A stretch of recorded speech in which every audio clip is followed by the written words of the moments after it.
Gente, então, hoje a gente vai falar sobre a Odisseia. Peraí, fiz um resumo em ordem cronológica de todos os acontecimentos do livro, graças aos slides do meu professor. Então a gente vai falar um pouco sobre isso. Mais pra mim guardar do que pra, sei lá, né? Enfim. Então eu vou ler aqui e explicar mais ou menos a história conforme eu for lembrando das coisas. E eu não terminei de ler o livro, mas eu já fiz a prova. Então meio que eu fiz nas escuras, só pelo que o professor explicou, né? Então vamos lá.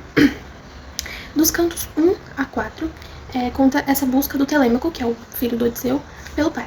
Então ele vai conversar com o mentor, que no caso era a deusa Atena, né, que conversou com ele, na personificação do mentor.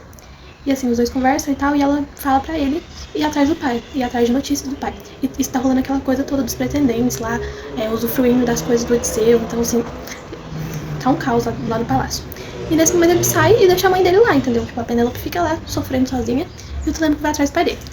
E aí no canto 3 e no canto 4, vai falar, né, do Telêmaco em Pilos, e depois ele em Esparta. Aí, é bom pra gente entender aqui. Enquanto tá acontecendo essa parte aqui, ó. Que é enquanto o Telêmaco está em Pilos e Esparta, atrás do pai dele, que é o Odisseu está em... Calma, gente, eu vou achar. Na Feácia. Ele tá lá na Feácia, lá com os feácios. Mas aí, o que tá acontecendo aqui, então? Do canto 5 ao 13, ele vai... O Odisseu agora. Volta pro Odisseu. O Odisseu vai contar essa parte do Odisseu lá na Ilha dos Feácios. Então, a história vai pegar de Calipso até a chegada dele na Feácia. Aí quando ele chega na Feácia, ele vai contar pros feácios o que aconteceu com ele até ele chegar ali.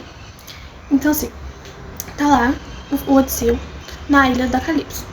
E aí o Hermes, que é o mensageiro, Deus mensageiro, vai chegar lá e vai falar, libera o homem, deixa ele ir pra cidade dele lá, né, pra Ítaca. E aí a Calipso, a princípio, ela não queria. Mas ela falou assim, vou deixar, porque, né, fazer o quê? O homem tava lá chorando, né, o Odisseu, todo triste, querendo voltar pra casa. Ela falou assim, não, então deixa esse homem ir embora. Só que ela faz toda uma chantagem, assim, querendo convencer ele de ficar e tal, mas ele não fica. Ele resolve ir embora. E aí ela faz o barquinho pra ele, né, pra ele poder ir até a Feácia, porque foi pra onde o Hermes aconselhou ele a ir, através da Calipso. Então ele vai pra Feácia. Só que aí, durante esse processo dele sair da Calipso e ir pra Feácia, ele tem que ir pelo mar. E o Poseidon tava pistola com ele. E a gente vai entender o porquê que o Poseidon tava pistola com ele. Além do negócio de Troia, né? Porque Poseidon era o deus de Troia. Então quando o Odisseu destrói Troia, o Poseidon fica pistola. Mas aí o bonito ainda vai fazer mais coisa que vai deixar o Poseidon ainda mais pistola. Mas a gente vai entender mais pra frente. E aí entra a parte da narração do Odisseu. Então ele vai chegar na Ilha dos Feácios, a filha do rei lá vai achar ele e tal, vai levar ele pro palácio. E chegando lá, eles vão descobrir que ele é o Odisseu, né? E vão pedir ele pra contar histórias de como que ele chegou até ali. Porque ele era um cara, né? Tem um nome pra isso. Mas era um cara que contava as histórias lá. Enfim. E aí, gente. Aí vai acontecer muita coisa. Depois que eles saem de Troia, eles vão pra Ilha dos Lotófagos, que é um povo lá que come uma ervinha e esquece das coisas. E aí os companheiros dele lá vão comer essas folhinhas, vão esquecer. Só que o Odisseu chega e fala assim, não, gente, vamos todo mundo embora. Só que eles não queriam ir embora. Então ele teve que arrastar eles pro barco pra eles poderem ir embora. Aí depois disso, que chega a parte do ciclo. O que acontece? Eles chegam lá na ilha e tá lá aquele gigante de um olho só. E ele era, né, inimigo da hospitalidade, ele não tinha temor aos deuses. Então, a hora que chega lá aquele povo, ele não vai receber eles muito bem. Né? Ele vai lá e come algum dos tripulantes, amigos do Odisseu. Certo? Certo. E aí o Odisseu fala assim, gente, a gente tem que esquematizar um plano aqui pra gente sair desse homem, porque eles estavam presos numa caverna junto com esse gigante. E eles tinham comido a comida dele e tal, então ele ia comer todo mundo que tava ali. Aí acontece todo um plano lá, eles furam o olho do Cíclope, e aí eles fogem. Só que aí o Cíclope era o quê? Filho de Poseidon. Aí o Poseidon já tava com raiva dele, ficou com mais raiva ainda. Foi tacou uma tempestade lá neles.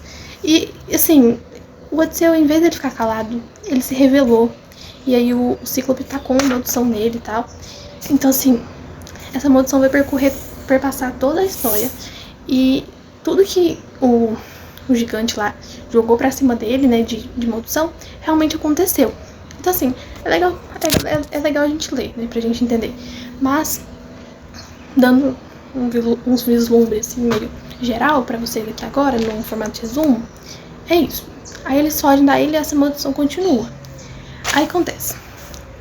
O Poseidon faz eles ficarem perdidos no mar e eles vão parar lá na ilha do Hélio, que é o deus dos ventos. E aí o deus dos ventos vai falar assim, nossa, eu vou ajudar esse cara, né, o Odisseu a voltar pra casa dele. E vai dar um saco cheio de vento. Por que ele dá esse saco cheio de vento? Porque ele prende o vento dentro desse saco, os ventos contrários, né, que fariam levar o Odisseu para outros cantos. E prende esses ventos nesse saco. E aí eles conseguem navegar até Ítaca. Tipo, eles estavam chegando, gente. Dava pra ver Ítaca, assim. Aí o bendito do Odisseu inventou de quê? De dormir. Aí no que ele dormiu, os tripulantes acharam, os amigos dele lá, acharam que ele tava enganando eles. E que na verdade naquele saco tinha ouro. Ele falou assim, vamos abrir esse saco e dividir esse ouro entre a gente, porque o Odisseu vai ficar com tudo, não vai dividir nada com a gente. Abriram o saco. E aí, no que eles liberaram esses ventos, os ventos jogaram eles lá pro outro lado. E eles foram pra longe de Ítaca de novo. Aí volta todo o problema de novo. Aí acontece, eles vão parar lá na ilha de Circe. Circe era uma deusa que não gostava de homem, por causa de uns rolês lá que aconteceu. Aí ela transformava todos os homens que apareciam na ilha em animais. Aí os parceiros lá do Odisseu vão pra lá, né, conversar com a Circe, né, achando que ela era uma deusa de boa. Ela oferece uma comidinha, né, uma bebidinha pra eles e tal. Comem, bebem. De repente ela vai lá e transforma eles em porcos. Só que tinha um deles que ficou do lado de fora esperando, porque tava desconfiado. E realmente a desconfiança dele tava certa, né? E ele vai contar pro Odisseu o que aconteceu, que a mulher transformou os homens em animal. Aí vai o Odisseu, que eu vou lá resolver isso. E vai resolver aqui. E aí nisso aparece o Hermes. E aí o Hermes vai dar pra ele umas ervinhas. De acordo com o Hermes, essas ervinhas iam impedir ele de receber o feitiço, né? De se transformar em animal. Calma aí, gente. Respirar. Aí ele consegue lá conversar com a Circe e tal, porque ele não vai ser enfeitiçado e tudo mais. E ele fica um tempão lá com essa Circe, né? Lá no bem bom, comendo, bebendo e fazendo as coisas, né? E aí, um dia lá ele fala que tem que ir embora, né? Os caras lá que tava com ele falou, não, ó, vamos pra casa, que é isso, cara. Nós tá aqui tem muito tempo. Aí acontece a passagem do Odisseu pelo Hades. Aí o Hades lá é tipo um inferno, sei lá, não sei explicar direito. E aí ele vê várias pessoas lá, né? Ele vê os amigos dele que tinham morrido, ele vê vários heróis gregos, Hércules, esses caras assim mais famosos. Ele vê a mãe dele. E então, aí Odisseu vai pro Hades pra conversar com Tiresias, que era um profeta. Que a Circe fala pra ele, não, ó, antes de você ir embora, já que tá acontecendo todo esse rolê na sua vida, que Poseidon tá pistola com você, vai lá conversar com Tiresias, porque né, ele é profeta e tudo, então ele vai saber te orientar sobre o que ainda vai acontecer pra você já ficar meio que preparado. Então ele vai lá conversar com esse Tiresias. Só que depois que ele conversa com o Tiresias aconselha ele, fala pra ele o que vai acontecer nos próximos episódios, né, digamos assim. Aí ele acaba vendo essas outras pessoas que eu comentei, né. Aí eu anotei aqui que ele viu Epenor, que era o colega dele lá que morreu, Anticleia, que é a mãe dele, e vários heróis gregos, que é o que eu citei, né, Hércules, esses povo aí. E aí ele volta, né, pro Palácio de Circe, pra falar pra ela, né, que ele conversou com o Tiresias, contar pra ela o que o Tiresias falou pra ele, tudo. E aí ela aconselha ele, ela dá 3 conselhos. Ele ia passar pela Ilha das Sereias, certo? E lá as sereias, ela tinha aquele canto, né, que hipnotizava, enfeitiçava e tal, e depois elas matavam os homens. E aí ela aconselha ele que ele ficasse preso no mastro, sem nada no ouvido, pra ele poder escutar o canto. Eu não entendi essa parte, eu acho que ele queria escutar o canto, mas ele não queria ser enfeitiçado, enfim. E ela fala pra ele, já que você quer escutar, né, você se amarra no mastro, sem nada no ouvido, porque senão, né, não tem como você escutar. E aí, os ouvidos dos seus tripulantes, né, dos seus parceiros, você vai tampar com cera de abelha? Não sei, cera. Você vai tampar os ouvidos dos seus amigos com cera e você vai ficar amarrado. E toda vez que você, né, quiser sair, você fala pros seus tripulantes lá pra eles te amarrarem mais forte pra você não conseguir se jogar no mar e, né, ficar lá com as sereias e morrer. E também ela aconselha ele sobre Sila e Caríbes, que eram 2 monstros gigantescos que tinham, que era assim, tem o mar, né, aí de um lado tinha um monstro, do lado tinha outro monstro. Aí ela aconselha ele a não enfrentar a Caríbes, porque Enfrentar ela era sinônimo de aniquilação, não tinha jeito. Entrou dentro dela ali e você morreu, acabou. Agora, a Scylla já tinha como fugir. Assim, ele ia perder 6 tripulantes, mas não ia perder a tripulação inteira. Então, já era alguma coisa. E ela também aconselha ele sobre a ilha de Hélio, que é outro deus lá. Porque esse Hélio tinha um monte de vaquinhas. E ele tinha muito amor nessas vaquinhas. Então, o conselho dela era, não come as vaquinhas. Falou isso pro Odisseu, não come as vaquinhas. Aí tá, o Odisseu entrou lá com a tripulação, seus brothers, e falou pra eles nessas coisas. Só não falou da Scylla e Caríbdis. Ele falou que tinha Caríbdis, mas ele não falou que tinha a Scylla. Porque ele não queria que eles soubessem que tinha esses dois bichos, né? Porque senão eles iam ficar desesperados e não iam conseguir remar pra eles fugirem. Enfim. E aí, chegando na ilha de Hélio, deu certo lá, né, com as sereias, passou pelos bichos, agora no lugar. Eles chegaram lá, ficaram uns dias lá na ilha de Hélio. Porque os ventos, né, tinha uma neblina, um negócio assim, que impedia eles de saírem da ilha. Então eles tiveram que continuar lá. Só que com o tempo a comida foi acabando. E aí os caras, mortos de fome, falaram assim, não, eu prefiro morrer por causa do Deus que vai querer se vingar da gente por comer a vaquinha, do que morrer de fome, né? Foi o que o cara falou pros outros tripulantes. Aí o bendito do Odisseu se separou desses caras e foi dormir de novo. No que ele dormiu, os caras comeram a vaquinha. Aí o Hélio ficou pistola, falou com os Zeus, falou assim, ó, o povo lá comeu minhas vaquinhas, eu gosto muito das minhas vaquinhas, então agora eu quero que você me ajude a se vingar deles. Falou pros Zeus, né? Aí o Zeus foi, se juntou com o Hélio e mandou uma tempestade. E nessa tempestade, adivinha? Morreu todo mundo da tripulação. Todo mundo. Só que aí o Odisseu, ele é muito cagado de sorte, né? Eles morreram por causa da Caríbdis. Porque a tempestade, né, jogou eles lá na boca da Caríbdis. Mas aí o Odisseu cagado foi lá, pegou um galho assim, segurou nesse galho e se salvou.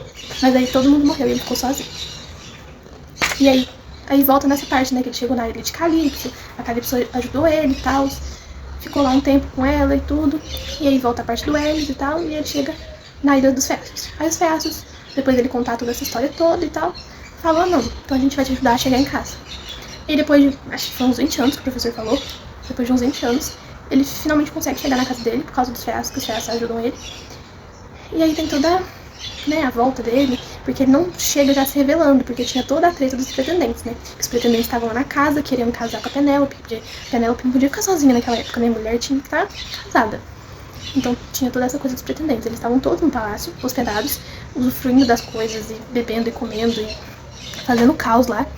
E aí o Odisseu, ele não pode chegar e já se revelar de cara. E aí que entra a Atena de novo, que é a deusa. Aí ela joga sei lá, transforma ele num velho mendigo. E aí ele fica lá uns dias com um porqueiro, deixa eu ver o nome do porqueiro, Eumeu. E aí ele fica lá com esse Eumeu, porque a Atena aconselhou ele a procurar esse Eumeu. E aí depois de uns dias com o porqueiro, o Telêmaco chega, né, que ele tinha ido buscar o pai. Ai, vou pegar o papel. Aí aqui ele tinha buscado o pai, né, e aqui... Ai, pera. Calma, gente. Oh, meu Deus. Jesus. Aí aqui ele tinha ido procurar o pai, e aqui ele volta. Aqui, ó, nessa parte aqui ele volta. E lembrando que enquanto ele tava aqui, o Odisseu tava na Ilha dos Féacios. Então, ele chega lá, o Telêmaco não reconhece o pai, porque não tinha como ele reconhecer o pai.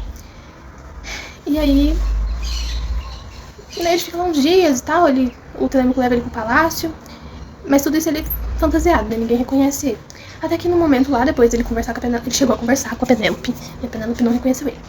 E depois disso ele teve um encontro com uma serva dele lá, chamada Euricleia. E essa mulher vai e reconhece ele. Aí ele ameaça ela de morte, falou que se ela contasse alguma coisa, ele matava ela. E, tipo, ele gostava muito dessa serva. Não foi porque, tipo, ele não gosta dela. Foi realmente porque ele não queria que ele fosse descoberto. E é então que acontece a prova. Que é a última prova que a Penélope propôs. Acho que é isso. Que ela propôs pelos pretendentes. Que quem conseguisse atirar a flecha dentro do arquinho, sabe o machado? Aquela bolinha que fica no machado. Quem conseguisse passar a flecha no meio dessa bolinha ia se casar com ela. Só que só Odisseu conseguia fazer isso. Nenhum dos pretendentes conseguia. E aí que entra o Odisseu. Aí ele vai lá, em formato de velhinho, passa lá, caminha, né? Pega seu arco, tchuf, cumpre a prova. E nesse momento, tipo, enquanto ele acerta, ele se transforma de novo em Odisseu e todo mundo reconhece ele. E aí que ele mata todos os pretendentes. Ele mata mais também 12 escravas que estavam, né, fazendo sexo com os pretendentes e tal. Tava uma putaria, gente, uma bagunça. Aí ele chegou revoltado e saiu matando todo mundo. E aí também tem uma passagem interessante, que é a parte do poeta Filécio, que ele chega no Odisseu e fala, não me mate, eu estava aqui porque eu estava sendo obrigado a ficar aqui, eu não queria ficar aqui. E aí o Odisseu não mata ele. E aí depois tem aquela coisa, né, do Odisseu com a Penélope, muito tempo sem se ver e tudo. Aí mostra também um retrato dos pretendentes no Hades, aquela coisa da vergonha, né, de ter ido parar no Hades por causa desse abuso da hospitalidade. Porque dentro desse contexto da Odisseia tem toda essa preocupação com hospitalidade, memória, temor aos deuses. Então isso é algo que perpassa a história inteira. E aí depois disso tem o final, né, que é eles todos felizes juntos novamente. E é isso, a história da Odisseia. Espero que tenham gostado.